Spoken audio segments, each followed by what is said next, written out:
আমি আজকে লিফটে ওঠার সময় আমার একজন আন্টির সাথে দেখা হলো। আন্টির ছেলের নাম হলো সাদাকা, বিউটিফুল নেম।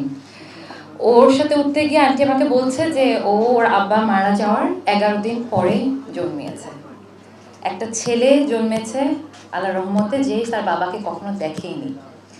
আমরা যখন জাস্টিস চেয়ে থাকি, আমি অত সুন্দর করে, লাইকা খুব সুন্দর করে কথাগুলো গুছিয়ে বলেছে, আমি অত সুন্দর করে গুছিয়ে এই জন্যই বলতে পারবো না, কারণ এটা আমার ইমোশনের জায়গা, আমি পারি না। ও পেরেছে, মাশাআল্লাহ, মানে amazing.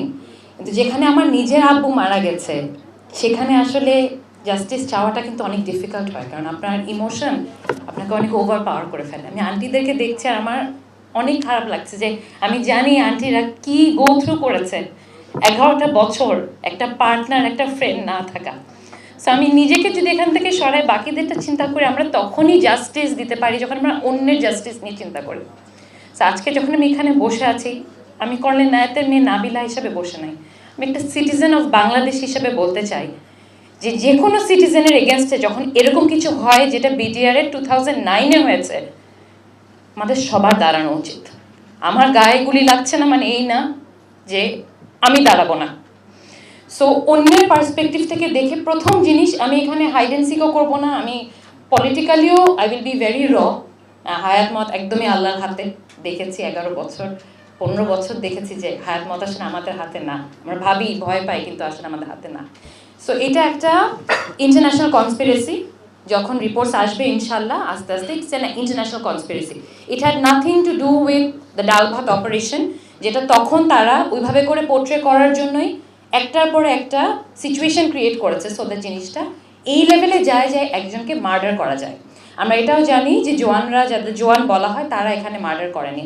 Sorry Sakib, I am being very raw about it. So এই পুরাটা was an international conspiracy, international একটা গ্রুপ এসে মার্ডার করেছে। এবং আমি যে রিকোয়েস্টটা সাংবাদিকদের কাছে করি, আপনারা এইবার 2024-এর জুলাই অগাস্টে অনেস্টলি দিয়ে রিপোর্ট করে সত্যি কথাটাকে বার করেছেন, আমরা অনেক গ্রেটফুল আপনাদের কাছে।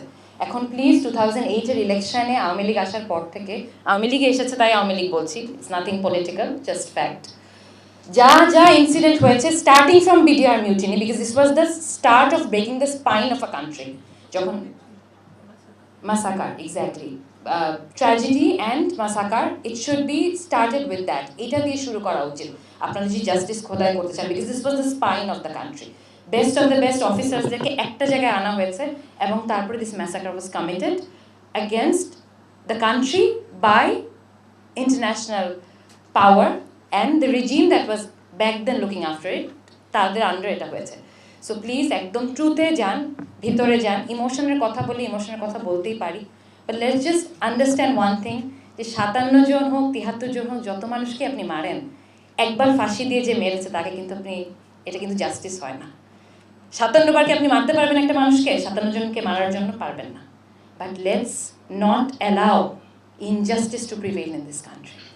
আন্টি, আপনাদের সবাইকে, মানে আমি যদি আব্বুর মেয়ে নাও হই, just as a human being আমি আপনাদেরকে রেসপেক্ট করি যে আপনারা এতটা কারেজ নিয়ে থেকেছেন। আমার আম্মুর জার্নিটা আমি দেখেছি, আমি জানি আপনাদের সবার জার্নি সেম। পিচ্ছি বলা যারা আমার থেকেও ছোট, তোমরা অনেক ব্রেভ আপু, তোমরা অনেক ব্রেভ যে তোমরা এত কিছু পরে এত ভালোভাবে লাইফ লিড করছো, আর এত এথিক্যালি করছো। আল্লাহ আমাদের সবাইকে রাইট পথে থাকার তৌফিক দিক। At the same time Allah justice আনবে বাই অল অফ ইউ।